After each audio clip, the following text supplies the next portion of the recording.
Lessons I had to learn when I converted to Islam. There's, yet again, it's a major religion with a lot of different cultural expressions. So some people live their Islam in a different way than I, as a European, live Islam. And that is the beauty of it. It's open to interpretation.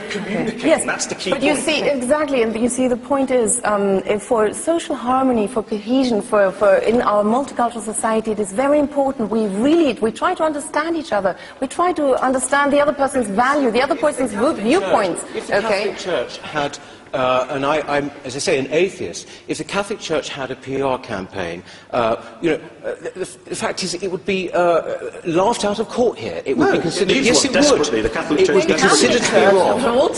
Why this should suddenly be, or if a Christian, okay, Peter, well, I mean, Anne, Peter, I think has an exception to any faith having a PR campaign. Yes.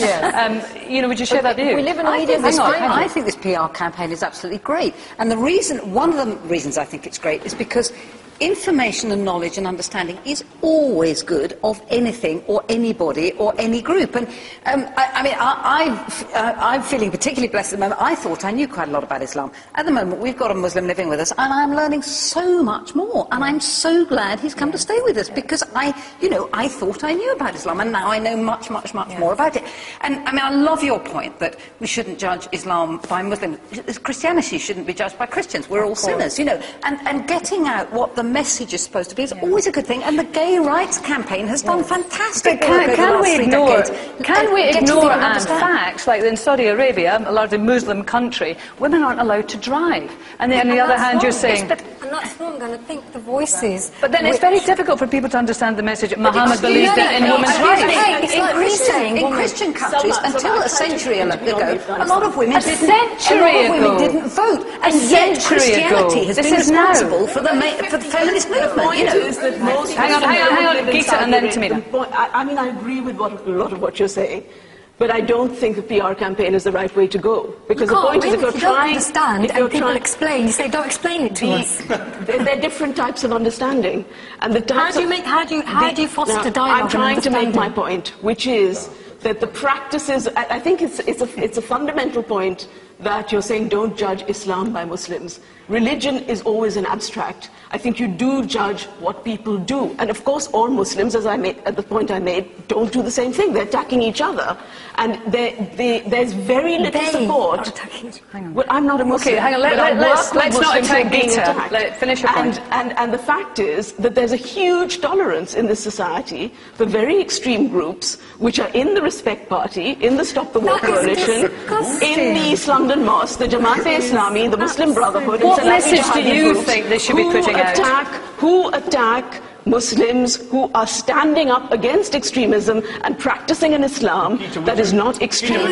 The shrines of Muslims are being bombed by the Taliban in Pakistan. Tamina, hang on, please, just a second. In 2007, the Greater London Authority released a report which said that in 1 week in 2006, over 90% of media articles that referred to Islam and Muslims were negative. And this is why the PR campaign is a fantastic step, a very, very positive step.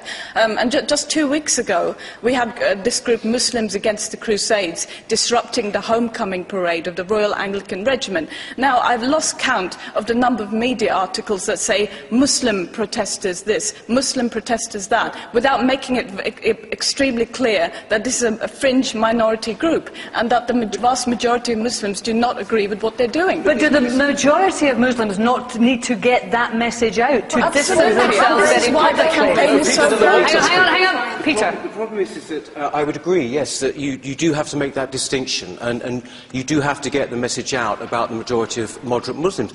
But in that case, we should see some demonstrations sort of not in our name. But this does not happen. This does not happen. I've organised it myself, actually. Okay. They are not on a mass scale. Benjamin, and then I'd like to hear what our audience think about this. My name is Benjamin Obadiah Iqbal Zephaniah. It's Jewish, it's Christian, and it's Muslim. But I actually believe in God without religion, just stating my position. But I think it's very interesting that Islam is one of the biggest growing religions in this country. With everybody saying how bad it is, how bad it treats women, etc., it is one of the biggest growing religions. And I'm concerned about... I mean, I think the onus should be on the press to have responsible reporting I think that's what You really think this matters. is a media problem? I think it's a media problem. I think it's very sad that Islam has to have a PR kind of a mission to kind of give itself a better name. Because the truth is, as Anne said, once you start talking to Muslims, although I disagree with a lot of some of their views on homosexuality and everything, when you start talking to them, you find a completely different side of Islam. And I think it's very sad. I think 5 times you brought up the Taliban. Now, there's a group in Uganda called the Christian Army. Lord's People's Resistance. Yeah, they're Christians and they go around hacking people's heads off and arms off if they don't convert to Christianity. We don't bring them up every time we talk about Mehdi, I Christianity. know you want to come in, but I'm really keen to hear what the audience think of this. Gentleman there.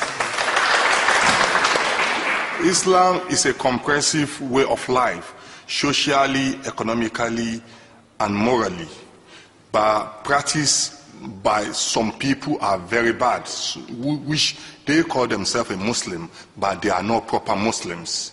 We need PR to let people know what Islam stands for. Okay, all right. Gentleman here.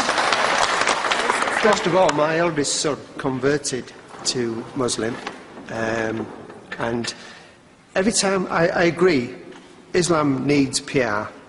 Were you happy about that when he converted? Well, at the end of the day, he's 37-year-old. He's got his own mind, and that's what his outlook is. When he dies now, as a Muslim, he'll go to paradise. Well, who am I to take that away from him? But the point I was making, yes, they do need PR, and every time you hear Islam, it's bad. It's always bad. But there's good and bad in everybody, in Muslim and in British. And at the end of the day, you know, there's Muslims that won't give me the time of day. There's English people won't give me time of day. There's also Leeds United fans, a minority, won't even give me a good word. It has to be said, this gentleman was determined to get Leeds United mentioned on the programme because he's a very avid fan. Can I just pick up? Maybe. Like Benjamin, I mean, I spend much of my life, I'm a journalist, railing against other journalists who are Islamophobic or take ignorant or ill-informed views on Islam. And as I said last time I came on to condemn the media, but I would like to pick up something, Benjamin. Actually, I would slightly disagree with you. The focus should be on what wrong things are said by the media. But also, speaking as a Muslim, I believe my community does need to do much, much more to go out and speak out and learn how to deal with the media and learn how to express Islam. 9 years ago, I was a researcher on a programme like this, and I was asked, go out after 9/11 and find, my boss said, find a credible, Media, we're articulate Muslim got to go, I'm spokesman. afraid. And there were none, but now yeah. there are. Salma, Tamina, Kristiane. As ever, our debates continue on the Message Board. Join us next week from Peterborough.